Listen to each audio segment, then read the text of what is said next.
මේ අගමැතිතුමියගේ ප්‍රශ්නයෙන් පස්සේ විමර්ශනයක් ආරම්භ කරනවා කියලා වැවිලි කර්මාන්ත අමාත්‍යාංශයට තමයි ඇමතුමා මේක බාර දීලා තියෙන්නේ. හරිද? මේක හරියට දැන් වැවිලි කර්මාන්ත අමාත්‍යාංශයට අදාළ වෙන්නේ දේශීයව නිෂ්පාදනය කරන පොල් වලින් පොල් තෙල් නිෂ්පාදනය කිරීම තමයි වැවිලි කර්මාන්ත අමාත්‍යාංශයට අදාළ වෙන්නේ.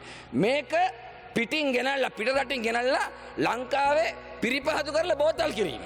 එතකොට මේක ඍජුවම අයිති වෙන්නේ මුදල් අමාත්‍යාංශයට තමයි බදු අය කර ගැනීම. එතකොට නිෂ්පාදන ක්‍රියාවලිය මං හිතන්නේ යම් බලපෑමක් කරන්න පාරිභෝගික සේවා අධිකාරියට අයිතියක් තියෙන. ඒ නිසා තමයි මම මේක මතු කරන්නේ. හැබැයි දැන් මේ වැවිලි කර්මාන්ත අමාත්‍යාංශයට දුන්නේ එක අර කාගෙදන් ගිහිල්ලා වෙන මොකක්ද ඔයා කහනවා වගේ වැඩක්. හරියට මේක මූලාසන මන්ත්‍රීතුමියනි ගෝඨාභය රාජපක්ෂ ජනාධිපති කාලේ අර එතුමා වට කරගෙන හිටියනේ අර වෛද්‍යවරු කට්ටියක්. ඒගොල්ලෝ ගිහිල්ලා කිව්වා ගෝඨාභය රාජපක්ෂට මේ පාම් ඔයිල් හින්දා වතුර හිදෙනවා. ඒ හින්දා පාම් ඔයිල් ගෙන්නන්න දෙන්න එපා කියලා. දැන් මේක අහපු ගෝඨාභය රාජපක්ෂ පාම් ඔයිල් ගෙන්නන්න දෙන්න නැති හරි කියමුකෝ. බෝතල් කළ පාම් ඔයිලුත් ගෙන්නන්න දුන්නේ නැහැ. හරිද? මන් දන්නේ නැහැ. එහෙම ජනාධිපතිවරුත් හිටපු රටක්.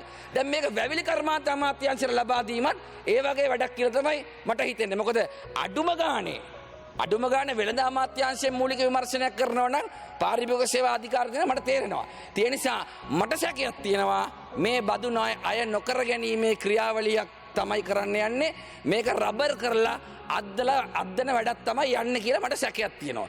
එහෙම වුණොත් මං අහන තුන්වෙනි ප්‍රශ්නය එතුමාගෙන් මෙතෙක් බදු ගෙවලා තියෙන අයට දැන් මේ සමාගම් තුන බදු වලින් නිදහස් කරුවොත් මේ මෙතෙක් මෙහෙම ගෙන්නලා ක්‍රූඩ් ගෙන්නලා නිෂ්පාදනය කරලා වෙළඳ පොළට බදු ගෙවලා විකුණපු අයට හෝ මේ රිෆයින් ගෙනල්ලා කෙලින්ම විකුණු අයට හෝ මොකද්ද කරන්නේ? එතකොට පාඩු දෙකක් ගන්න ආණ්ඩුව කැමති වෙනවද කියන කාරණෙත් මම එතුමාගෙන් අහන්න කැමතියි. ඒ නිසා මම පොල් තෙල් සම්බන්ධව ඊට වැඩි කතා කරන්නේ නැහැ. තව පොඩි කෑල්ලක් කියන්න ඕනේ නැමෙතුමා. දැන් මොකද්ද මේ දැන් අපේ නාමල් කරුණාරත්න අද ඇමතුමා නෑ නේද? හැබැයි කියන්න ඕනේ මෙතුමාගේ අමාත්‍යාංශයටම තමයි නොවැම්බර් මාසේ 9 වෙනිදා 2024 එතුමා කියනවා අපි ආණ්ඩුව ගන්නකොට රජයේ ගබඩාවල වී ඇටයක්වත් නැහැ. යලකන්නේ ආණ්ඩුව වී මිලදී ගත්තේ නැහැ. ඊට කලින් ගත්තු වී තිබුණා රුපියල් 120ට ගත්තු. ඒවා 120ට ගත්තු වී වලට රුපියල් 10ක ආසන්න පිරිවැයක් දරුවා. ඒ අනුව රජයේ ගබඩාවල තිබුණු වී කිලෝ වෙනුවෙන් රුපියල් 130ක් වීදම් කරා. අන්න වික්‍රමසිංහ පොහොට්ටු ආණ්ඩුව කැබිනට් එකේ තීන්දුවක් ගත්තා 80ට විකුණන්න. ඒකෙන් රුපියල් 50ක් පාඩු කෙරුවා ආණ්ඩුවට රුපියල් 50ක් කොමිස් ගැහුවා කියලා. ඒ නිසා එතුමා අනිත් අය කරන හැම එකම කොමිස් ගහනවා. ඒතර පොල් තෙල් වලත් කොමිස්ද කියලාත් මට මේක බැලුවම නම් අහන්න හිතුණා. මම ඒක කියන්න හිටපු දෙයක් නෙමෙයි. හරිද? නමුත් මේක දැක්කම කියන්න හිතුණා. රජයේ ගබඩාවල වී ටික හිස් කරුවා. නිකවරටි ගබඩාවේ කෝටි 5ක වීත් නැහැ සල්ලිත් නැහැ. වික්‍රමසිංහ පොහොට්ටු ආණ්ඩුව ගිහිල්ලා මේක තමයි ඒගොල්ලෝ කෙරුවේ. මේක හරිද වැරදිද කියලා කියන්න මම උත්සාහ කරන්නේ නැහැ. ඇත්ත වෙන්න පුළුවන්. හැබැයි මං අහන්නේ විපක්ෂ ඉන්නකොට 130ට වී ගන්න ඕන කියලා බල කරපු ආණ්ඩුව කීයද වී කොට සාතික මිල නියම කරේ? 130 දුන්නද? දුන්නේ නැහැ. හේයි දැන් අද වී මාෆියා හාල් මාෆියාවට යටයි. දැන් අර ජනාධිපති කාර්යාලයට ගෙනලා සත්තමක් දාලා මේසෙට තට්ටුවක් ගහලා තව ගාණක් වැඩි කරලා දෙනවා. හරිද? තව ගාණක් හොරාට විකුණපු එකට ලයිසන් දෙනවා. හරිද? ඇයි මූලාසන මන්ත්‍රීතුමියනි මේ රජයට වී මාෆියාවට යට වෙන්න වෙලා තියෙන්නේ? පෙර වැරදි හින්දා. දැන් ඔබතුමාලා ඉන්නවනම් මේ හාල් මාෆියාව කඩන්න ඕන කියලා ඒ මතේ අපිත් ඉන්නවා. වී ගොවියට හොඳ මිලක් ලබා දෙන ගමන් පාරිභෝගිකයට සහල් මේ ලාභයට ලබා දෙන්නත් ඕන. ඉතින් ඒකට ආණ්ඩුව කටයුතු කරනවා. හැබැයි පෙරවැරදි හින්දා කරන්න බෑ. දැන් අපි ඒක මතක් කරාම ඇලර්ජික් වෙනවා. ඇයි පෙරවැරදි මොනවාද? මූලාසනේ ගරු මන්ත්‍රීතුමියනි යටියන වී මෝල වී මෙට්‍රික් ටන් 800ක් පහසුකම් තිබිච්ච වී මෝලක්. තෙබුවන වී මෝල වී මෙට්‍රික් ටන් 300ක් තිබ්බ මේ පහසුකම් තිබ්බ මෝලක්. හසලක වී මෝල ටන් 500ක් මෙට්‍රික් ටන් 500ක් ගබඩා පහසුකම් තිබිච්ච තැනක්. මිද්දනිය වී මෝල වී මෙට්‍රික් ටන් 900ක් ගබඩා පහසුකම් තිබිච්ච තැනක්. රණහංස වී මෝල මොනරාගල වී මෙට්‍රික් ටන් 830ක් තිබිච්ච තැනක්. ඊළඟට රන්න උනාකූරුව වී මෝල වී මෙට්‍රික් ටන් 700ක් ගබඩා කරන්න පුළුවන් මේ තැනක්. අංග සම්පූර්ණ ලෑන්ඩ්මාර්ක් මැෂින් දෙකකුත් එක්ක. අඟුණු කළ පැලස්ස වී මෝල මෙට්‍රික් ටොන් 800ක් ගබඩා කරන්න පුළුවන් තැනක්. ඌරගහ වීමෝල, බද්දගම වීමෝල, කිරිමැට මුල්ල වීමෝල, කඩපණ වීමෝල, මේ නොච්චියාගම අනුරාධපුරේ, ඊළඟට යාය 14න් 13න් 12 එක වීමෝල, කාශ්‍යපපුර පොළොන්නරුව, යාය එක මේ ඇලහැර වීමෝල, යාය ලීර වීමෝල, සකුණි වීමෝල, කන්තලේ රතන වීමෝල, තිරිකුණාමලය, පල්ලත්තර වීමෝල, මොදරවාන, සහන වීමෝල, දම්මුල්ල බෙලියත්ත. තිබ්බා ගිනි හරිද? කවුද කියලා කවුද මේ වීමෝල් ටික ගිනි තියලා දැන් ආණ්ඩුවට වී ගබඩා කරන තරක් නැහැ. හරිද? වී ගබඩා කරන තරක් නැහැ. හාල් මාෆියාවට යට වෙලා තියෙන එක. ඉතින් ඒ නිසා දැන් අපි අතීතයේ දේවල්ම කතා කර කර ඉඳලා ඕනේ නැහැ. දැන් ගිනි තිබ්බ බව මුළු රටම දන්නවා. ගිනි තිබ්බ දැන් මම ඒකයි කියන්නේ. බටලන්ද ගැන හොයනකොට බටලන්දේ ඉඳලා වත්ත වටේ ප්‍රේමකීර්තිත් හොයන්න ඕන. මහාචාර්ය ස්ටැන්ලි විජේසුන්දර මරපු විදියත් හොයන්න ඕන. විජේ කුමාරතුංග මරපු විදියත් හොයන්න ඕන. ස්කොටිකාවත් සද්දාති සාම්දුර මරපු විදියත් හොයන්න ඕන. UNP සමාජිකයෝ මරපු විදියත් හොයන්න ඕන. ඊළඟට හමුදා නිලධාරීන් මරපු විදියත් හොයන්න ඕන. ඒගොල්ලන්ගේ පවුල් වල වෙදපු විදියත් හොයන්න ඕන. බටලන්දේ වදකයාට දඬුවම් දෙන ගමන් මේ ඔක්කොම හොයන්න ඕන. හැබැයි බටලන්දේ වදකයාට දඬුවම් ලැබෙයිද කියලා මට නම් සැකයක් තියෙනවා. මොකද සුපිරි ඩීල් ටිකක් ඇතර තියෙන්නේ. මොකද හේතුව දැන් 98නේ මේකට ගිනි තිබ්බේ. දැන් මේ මොනවද කොමිසම් වාර්තාව ආවේ? කොමිසම් වාර්තාව 98 ආවහම මේ ඊට පස්සේ 2004 තමයි චන්ද්‍රිකා එක්ක ආණ්ඩුවට එකඟතාවයන් හැදුවේ. හැබැයි ඔබතුමාට විනාඩි දෙකක් කාලයක් තියෙන්නේ.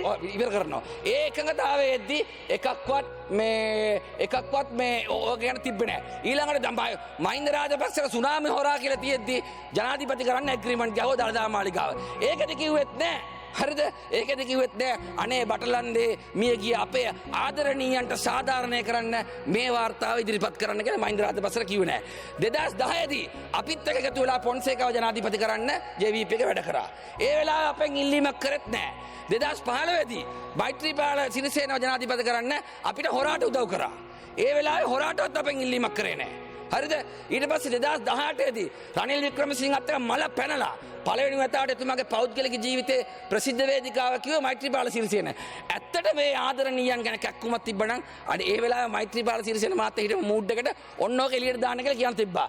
ඒ නිසා අවුරුදු 25ක් අඳුරු කුටියක ඇතුළත මේ වාර්තාව හංගලා තිබ්බයි කිව්වට චන්ද්‍රිකාගේ ආණ්ඩුවේ ජනතා විමුක්ති පෙරමුණේ කැබිනට් මැතිවරු 4 දෙනෙක් හිටියා. සතිපතා කැබිනට් මීටින් වලට ගියා. ඒ කැබිනට් මීටින් වලට ගිහිල්ලා හරිද? ඒ කැබිනට් මීටින් වලට ගිහිල්ලා ඉවර වෙලා ඒ වෙලාවේ අඳුරු කුටියේ තියෙන වාර්තාව ගන්න ඕමනාවක් නැහැ. වැඩි ඕන නැහැ මේ පාර මැතිවරණ ප්‍රතිපත්ති ප්‍රකාශන දැම්මෙත් නැහැ. අර අල් ජසීරා මාධ්‍යවේදියා මතු කරනකම් වචනයක්වත් කතා කරේ නැහැ ඒක ගැන. ඒ නිසා කමක් නැහැ. දැන් හරි ඇහැරිලා 87 89 සියලු ඝාතන සම්බන්ධව නැවත සම්පූර්ණ විමර්ශනයක් කරනවා නම් හොඳයි කියන එක මම කියන්න ඕන. ඒ එක්කම අර පිටිපස්සින් ඉඳන් එක්කෙනෙක් කෑ ගහනවා. හරිද? එයාට දැනගන්න කියන්න. හරිද? මේ ඉතිහාසෙ පුරාම ආණ්ඩු වලින් ඔබතුමාගේ කාලය අවසන්. ඉවර කරනවා. JVP එක ගත්තා. 2015 ගත්තු පර්මිට් වෙන්න. විමල් රත්නායක මැතිතුමා ගත්තු පර්මිට් එක. මෙන්න සුනිල් හඳුන්වත්ත මැතිතුමා ගත්තු පර්මිට් එක. මෙන්න අන්ඩ්‍ර කුමාර දිසානායක මැතිතුමා ගත්තු පර්මිට් එක. හරිද? ඕන්නම් පර්මිට් 8ක් අරන් තියෙනවා. සියලු පර්මිට් ගත්තා. ඒක ගැන කතා කරන්න එන්න එපා. ඒ නිසා මූලාසන ගරු මන්ත්‍රීතුමනි අපට හොරා කියන්න බෑ. අපි හොරකම් කරලත් නැහැ ණයත් නැහැ බෑත් නැහැ. හරිද? ඒ නිසා මූලාසන ගරු මන්ත්‍රීතුමනි මගේ ගැටලුව වලට අපේ ඇමතිතුමා පිළිතුරු ලබා දෙයි කියලා මම විශ්වාස කරනවා. බොහොම ස්තුතියි. ගරු වසන්ත සමරසිංහ ඇමතුමා. ගරු සභාපතිතුමනි වාහන පර්මිට් එක හම්බුන්නේ නැහැ කියලා එච්චර තරහ ගන්න ඕනේ නැහැ. රනිල් වික්‍රමසිංහ මහත්තයා වාහන පර්මිට් එක දුන්නේ නැහැ කියලා. හරි. මම මෙතුමා හැමදාම මේ මතු කරන ප්‍රශ්නේදී මෙතුමා මේ කරුණක් කියන්න උත්සාහ කරනවා පොල් තෙල් වලට බදු සම්බන්ධයෙන්. ලංකාවට ගෙනාවු පොල් තෙල් පිළිබඳව පහුගිය මාස 4ක මම කස්ටම් එකෙන් මේ ගත්ත විස්තර. ඒ ක්‍රූඩ් ඔයිල් ප්‍රමාණයත් මම ඔබතුමාට කියන්නම්. ක්‍රූඩ් ඔයිල් ගෙන්නන්නේ HS කෝඩ් එක 15/13යි 2100 කියන කෝඩ් එක තමයි HS කෝඩ් එක ක්‍රූඩ් ඔයිල් ප්‍රමාණය.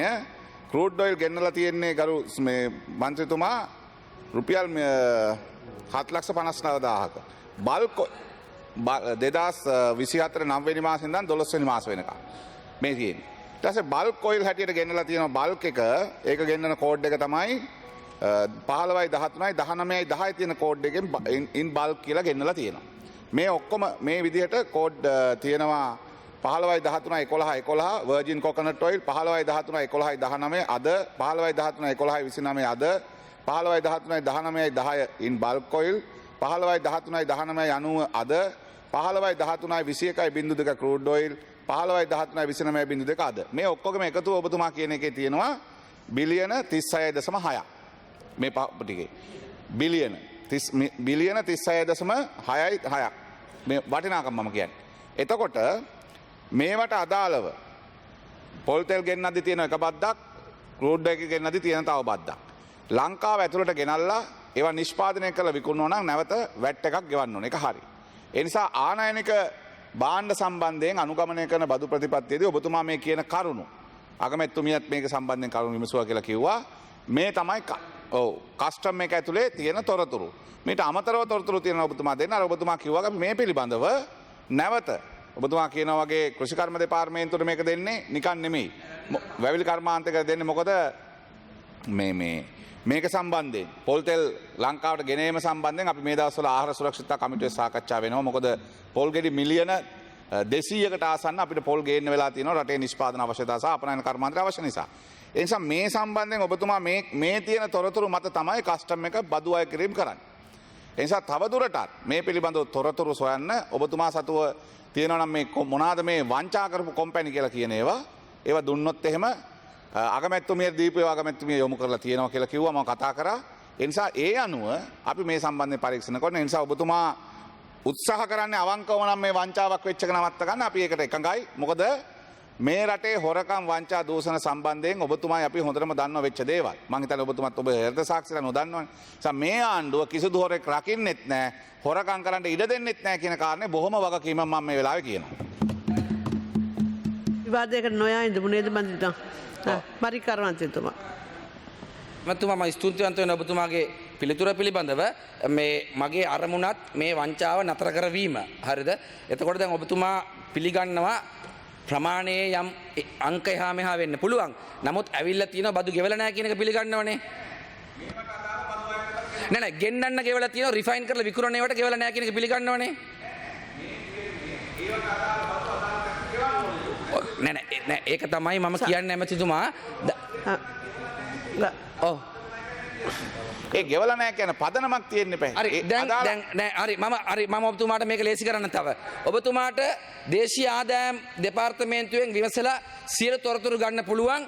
මේ සමාගම් තුනක් මම හැන්සාට් ගත කරලා තියෙනවා. හැන්සාට් දෙපාර්තමේන්තුවෙන් විස්තර ගන්න පුළුවන්. ඒ සමාගම් සමාගම් ගෙන්නපු ගණනුත් මම ඔබතුමාට කියන්න ඕන නම් හැන්සාට් ගත කරලා තියෙනවා. එතකොට ඒගොල්ලෝ ගෙවපු නැති බව ඔබතුමාට තහවුරු කරගන්න පුළුවන් දේශීය ආදායම් දෙපාර්තමේන්තුවේ. හරි